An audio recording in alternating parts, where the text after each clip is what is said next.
Lenna, thank you for joining me today. How are you? I'm good, how are you? I'm good, thank you. So obviously, today we're going to be doing some pottery painting. Yeah. Head of North London Derby, are you excited? Very excited. Are you good at this? I mean, I'm already struggling to multitask because while she's talking to me, I just want to carry on my circle. Oh, thank you. So I fear this may be tricky, but I'm looking forward to the multitasking. Right, let's start way back when, Jamie Johnson. First of all, talk to me about how this role actually came about.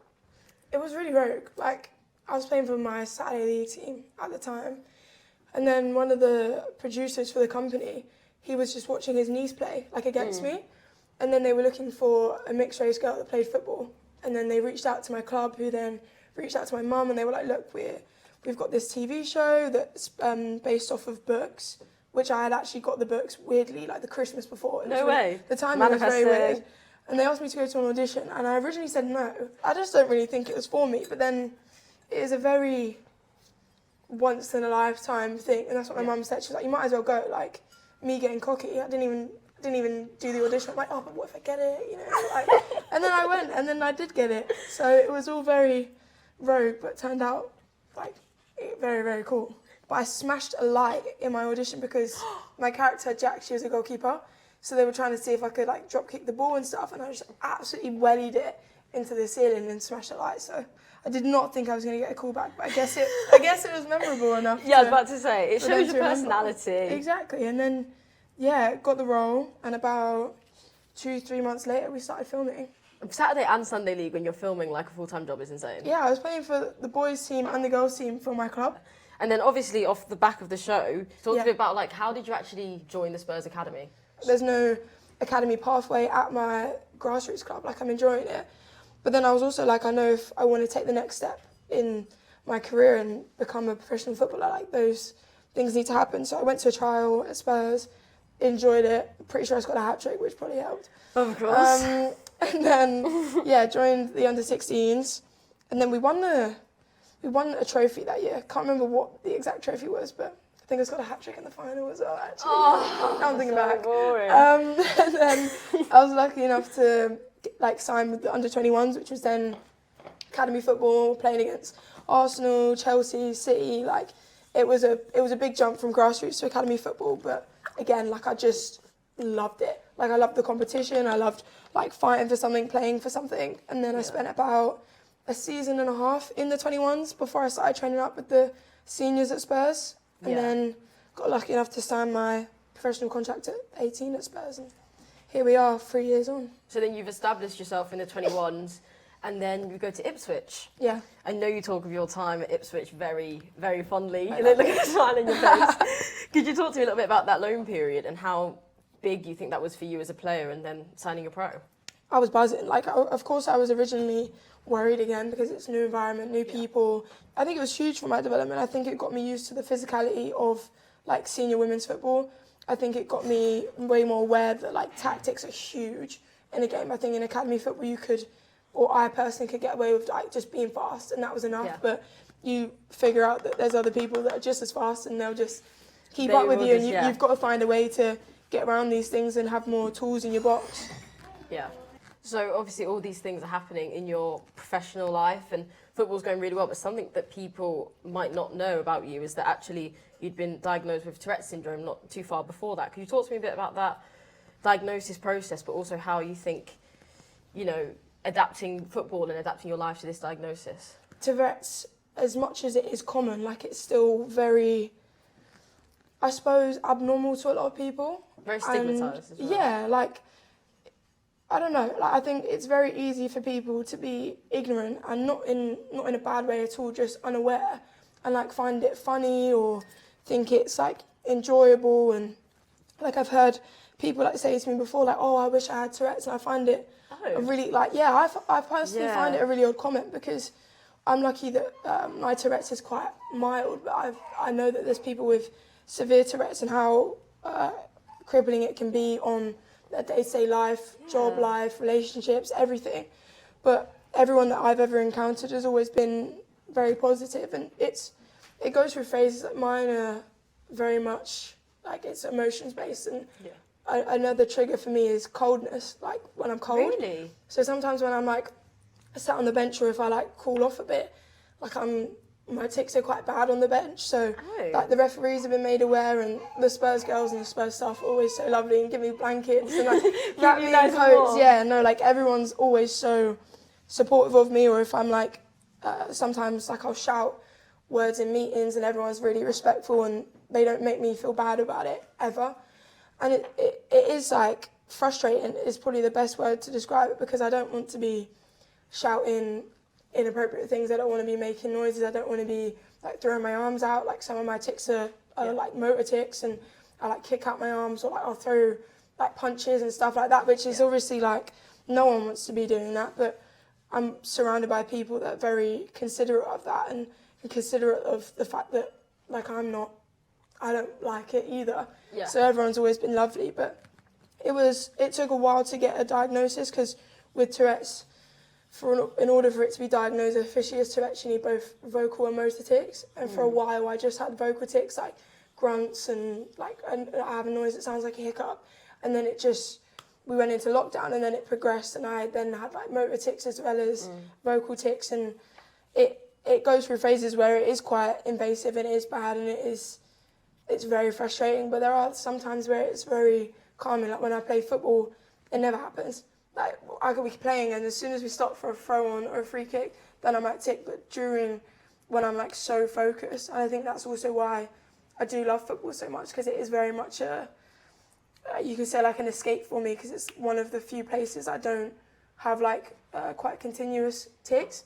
But it's like part of me. It's something about me. It's probably something people should know in terms of fan interactions. That there has been things in the past, like after games, where I've ticked, and obviously they're not too sure what it is. It's quite difficult in that moment to then explain it. Like, so it's probably a good thing, and I just hope that anyone else with Tourette's or just tics in general know that like it's okay and it's not something to be embarrassed about, and you just got to surround yourself with good people that support you through when it's hard, when it's frustrating. But yeah, just be happy, man.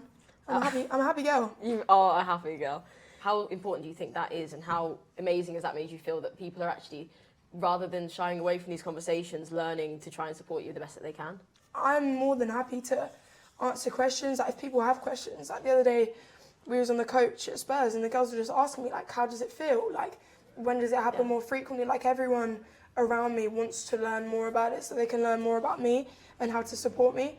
Like Martin Ho, my manager, when he first came in, like I told him straight away, and he's always said like if you ever need to take 5, or if there's certain things in meetings that he can do or not do that will like trigger me less, like he's also been one of the people that's been very supportive. And it's very comforting when the people around you just want to educate themselves rather than making it like a taboo topic. Yeah, because it's not. It shouldn't be treated that No, way. it shouldn't. And I think the more awareness that comes for Tourette's and tic syndromes in general, and I think it's a really positive thing and can only go in a positive direction. You know, like I even look at it with the referees. I think it's very important that the refs are aware, because if I tic and say something offensive or just whatever could happen, like I don't ever want that to be held against me. Like I'm not stupid. I'm not gonna ever use it in a way where it's like, oh no, it was a tic. Like I think it would be quite disgusting to use it that way. Yeah. But I think it's very important that people are aware, so that I don't feel like I'm being punished for something I can't help. That you can't control. Yeah. How are we looking? It's looking okay. 2 more blues than I need, I think. Okay, fine. And speaking of Martin Ho, obviously this season we've seen you come into the Spurs side, especially now you've got your first WSL start. How have you found playing under him? He's known for nurturing young players and really bringing them through into senior football. I've really enjoyed it personally. Like I think he's brought a dynamic and a sense of like discipline to our group that we really needed off the back of last season. The intensity and the standard in training has shot up from the moment he was in the building. Oh wow. And I think it's something that we all were craving and needed. And like you said, like with young players, like he's given me opportunities, like my first start in the WSL, giving me more WSL experience, and he's always very encouraging that as long as I do what I need to do and develop and keep improving, then more things are to come. Like I think he wants the best for all of us, and I think he's done an incredible job. England 23s as well. I feel like you've really had a good season. You've had your first start, a goal, player of the match down in Shrewsbury Town on a cold Friday night. How have you found settling into the England setup? Because I know that was a long time coming for you. Yeah, I mean, I was late to the England setup, but I feel like with things like that, like, I suppose you can't be like everyone's on their own path. Everyone's timings are different, and I suppose you could say that my timings have worked out quite nicely. And I think a lot of that does play from Spurs and how the training is at Spurs and how I'm improving there, which is then getting me into the camps in the first place. And then it's obviously down to me to how I train at camps to make sure that like my call-ups are consistent. And yeah, lucky enough getting my first start the other day was, I can't lie, I was very nervous because I hadn't started a game in a long time, but I had all trust from my teammates. I also had trust from Lauren, who was our interim last camp, and I felt like the staff at England really want me to do well. Like, I feel like everyone was genuinely so happy for me starting, so happy for me scoring. Like, I think it's just the beginning. I'm young, like there's no rush for things.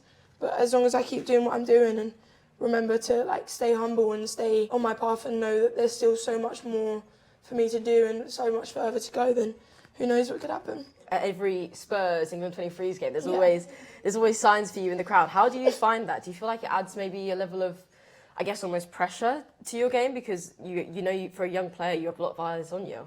I think it's really nice to see the support I get from the fans, and when I go through periods where, like last season, where I wasn't getting that much game time, to still have that support was really important for me, and I think it helped like spur me on and not get me too down, because it's like, yeah, I might not be playing as much as I want to, but there's still a lot of people that are more than happy to just come and see me, you know?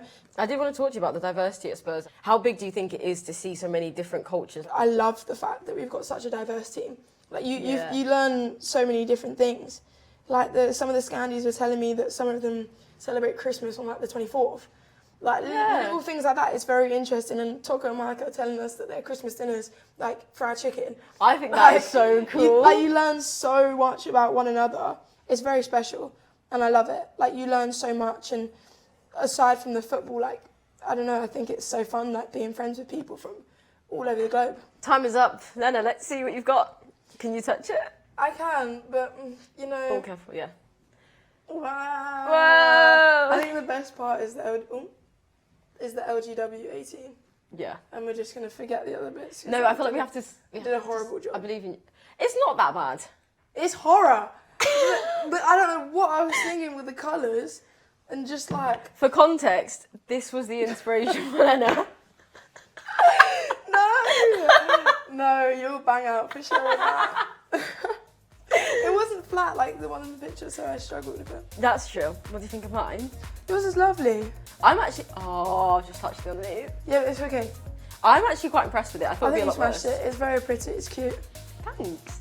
Well, Lenna, thanks for joining me today. Cheers, girl.